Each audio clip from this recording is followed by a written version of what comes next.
निश्चितपणानं नेते मंडळींनी आपल्या भाषणामध्ये किंवा कार्यकर्त्यांनी आपल्या भाषणामध्ये जो उल्लेख केला की 21-0 100% 21-0 होणार. आता कोणतं विजन घेऊन आपण या इलेक्शन मध्ये लढणार? नाही, एकंदरीत विजन जे डोळ्यासमोर घेत असताना या एकंदरीत माझ्या वडिलांच्या कारकिर्दीत जी पाण्याची स्कीम झाली 1982ला, त्या 1982ची जी स्कीम झाली ती आजपर्यंत त्या स्कीम मधनं पाणी पुरवठा होतोय.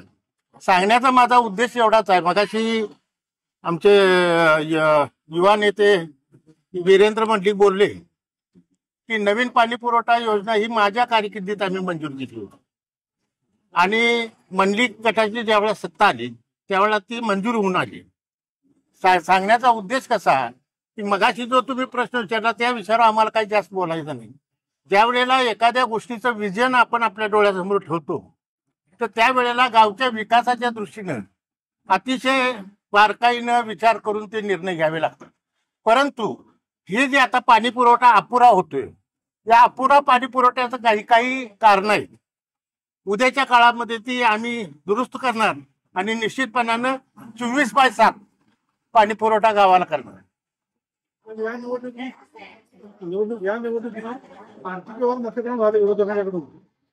आता हे बघा, आर्थिक व्यवहार कुणाकडे होतात ते तुम्हाला माहिती आहे. आम्ही शेतकरी मंडळी, आमच्याकडे काय असणार आहे? आम्ही प्रेमाचं दिलं तर एखादं जेवण देऊ, याच्या पलीकडे आमच्याकडे काय नाहीये. पण आमच्याकडे एक गोष्ट आहे, म्हणजे जनसागराची गोष्ट आमच्याकडे आहे.